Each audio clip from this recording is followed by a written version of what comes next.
Now we are speaking with the one and only KK Downing. The new album Sermons of the Sinner from KK's Priest comes out August 20th, a week before my birthday. So thank you for the early gift.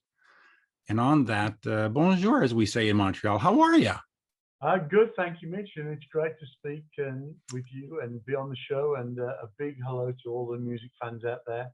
Yeah, now we've had a chance to speak many times before, but we've never done the Zoom thing. So this is very exciting. Yeah. It's new technology, isn't it? I'm just trying to keep up with this all. Aren't we all? So just quickly, let's talk about this album because I've had a chance to hear it and it sounds fantastic. I mean, you haven't gone into Joan Baez territory. You have definitely decided that you're making a metal album and you're representing the cause. So talk to me about the music and how it sort of all came together. Yeah, well, obviously carrying on the trends, I mean, obviously I've been doing this now for a long time, as you know, and obviously I've had a substantial break, but I'm back now, just the continuation and just reinforcing all of my belief and dedication in the music that I know that we all love, and have loved and have had such a passion for so many decades, dare I say. Having said that, there's a massive new wave of younger fans out there. I know that for sure, because obviously all the mums and dads and uncles and even granddads and will introduce their to their younger family members to this great music, as I say, that we are so familiar with. Yeah, absolutely. And by the way, we're speaking on the anniversary here on May 11th of Mythology, which came out on May 11th, 2004. So this is more metal to add to it, to all of that. Just real quick, you were away from the music business for a while. You did the golf course. You had the perfume. You were a perfumer, I guess that's the word for it, perfumery.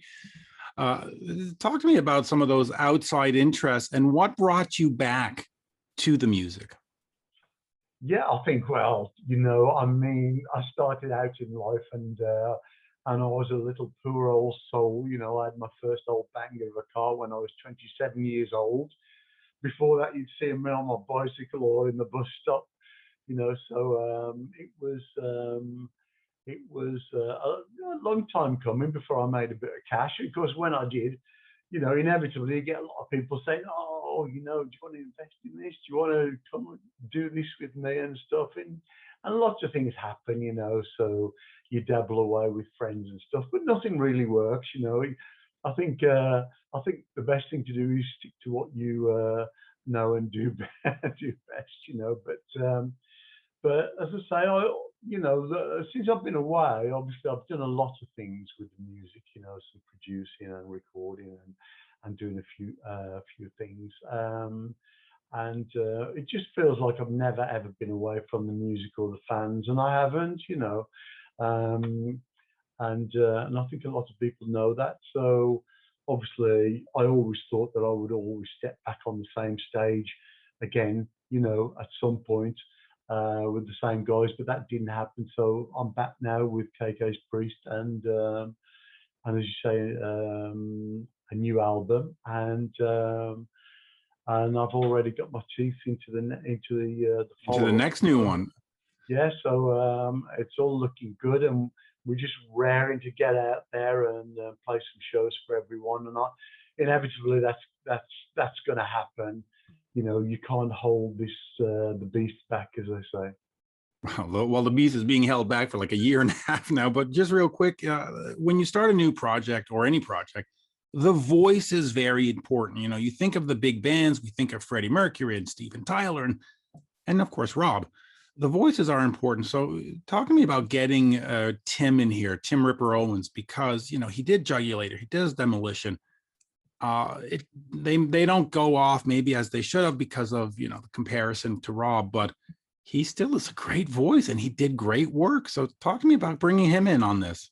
Yeah, well, I think it's a question of that really being familiar with people that you've worked with before, and when you know their capabilities and what they can deliver, it was an absolute no-brainer, obviously, really, to give Tim a shout, because everyone out there knows, what a great voice, he has, and he was a big part of the band before, for some 8 or 9 years, and helped, seriously helped everything, keep going and keep afloat. And so obviously you've heard the material, Mitch. You know that It's strong, very strong.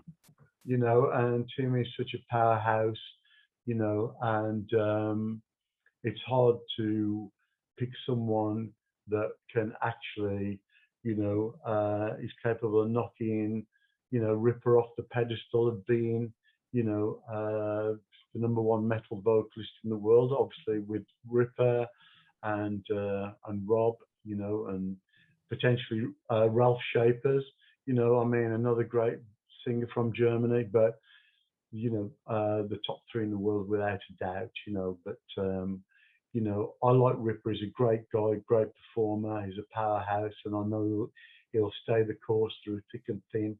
And so we've got a great relationship together.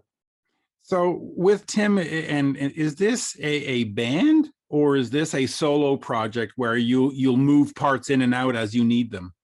Yeah, no, this is definitely a band. Obviously, we played. We did a show,